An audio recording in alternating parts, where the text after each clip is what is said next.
Excellence family. आज का हमारा टॉपिक है व्यवसायिक क्रियाओं का वर्गीकरण। वर्गीकरण को जानने से पहले हम ये जानते हैं कि व्यवसायिक क्रियाएं होती क्या है, क्योंकि देखो हर एक पर्सन क्यों काम करता है, प्रॉफिट के लिए या फिर मनी के लिए।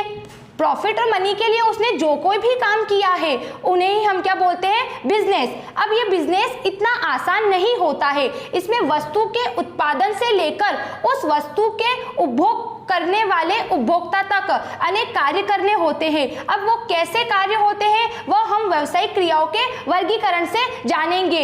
हम इसमें ये जानेंगे कि जो कुछ भी वस्तुएं हम मार्केट में देखते हैं उनका प्रोडक्शन कहाँ होता है, कैसे वो मार्केट तक आती है और कैसे मार्केट से कंज्यूमर मतलब उपभोक्ता हमारे पास तक आती है। तो यहाँ व्यवसायिक वर्गीकरण को दो भागों में विभाजित किया गया है। पहला है उद्योग, दूसरा है वाणिज्य। फिर वाणिज्य को दो भागों में विभाजित किया गया है, व्यापार और व्यापार के सहायक। फर्स्ट हम उद्योग की बात करें तो उद्योग का मतलब होता है किसी नई वस्तु का निर्माण करना उद्योग कहलाता है। अब देखो हम क्या कर सकते हैं, हर एक वस्तु के रंग रूप में परिवर्तित कर सकते हैं। हम किसी वस्तु का निर्माण नहीं कर सकते क्योंकि हमें सारी वस्तुएं प्रकृति से प्राप्त हुई है। हमने किसी वस्तु को नहीं बनाया, हमने केवल उन वस्तु के रंग रूप में परिवर्तन किया। जैसे आप लकड़ी देखो, लकड़ी से हम क्या बना सकते हैं, फर्नीचर बना सकते हैं। तो क्या लकड़ी का निर्माण हमने किया है, क्या नहीं किया, ये प्रकृति से प्राप्त हुई है, हमने केवल इसके रंग रूप में परिवर्तन किया। सेकंड, जैसे मिट्टी से हमने मटका बनाया, तो ये सब क्या होते हैं,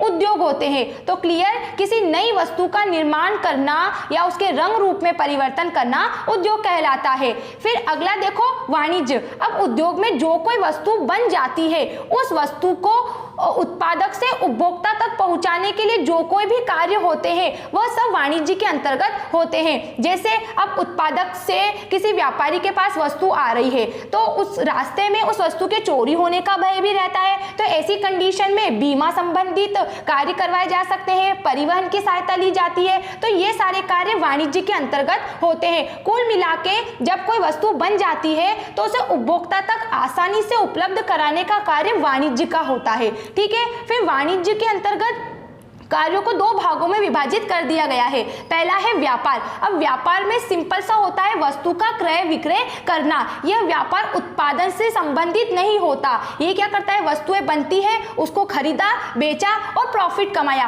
केवल इसका इतना ही काम होता है। इसका बीमा, परिवहन इनसे कोई संबंध नहीं होता। और व्यापार के सहायक का मतलब होता है व्यापार की सहायता करने वाले कार्य व्यापार के सहायक कहलाते हैं। जैसे व्यापार में हमने किसी व्यक्ति को कोई वस्तु प्रदान की है या दी है, तो अब उस वस्तु को एक स्थान से दूसरे स्थान पर ले जाने के लिए परिवहन के किसी साधन की आवश्यकता होगी, गाड़ी की आवश्यकता होगी। तो वो सुविधा किसने पहुंचाई, व्यापार के सहायक ने। दूसरा अपन ले सकते हैं कि हमें किसी वस्तु का उत्पादन करने के लिए अगर पैसे की आवश्यकता है तो पैसा हमको किसने उपलब्ध कराया, बैंक ने उपलब्ध कराया। हमारी वस्तु को चोरी होने से या खराब होने के भय से बचाने के लिए किसने हमारी सहायता की, बीमा कंपनी ने हमारी सहायता की। तो ये सब होते हैं व्यापार के सहायक। तो कुछ इस तरीके से हमने व्यवसायिक क्रियाओं के वर्गीकरण को जाना। अब हम इनकी सभी की डिटेल को नेक्स्ट वीडियो में पढ़ेंगे, जिसमें हम जानेंगे उद्योग किसे कहते हैं, उद्योग की विशेषता, महत्व, इसके प्रकार, फिर वाणिज्य का अर्थ, इसका महत्व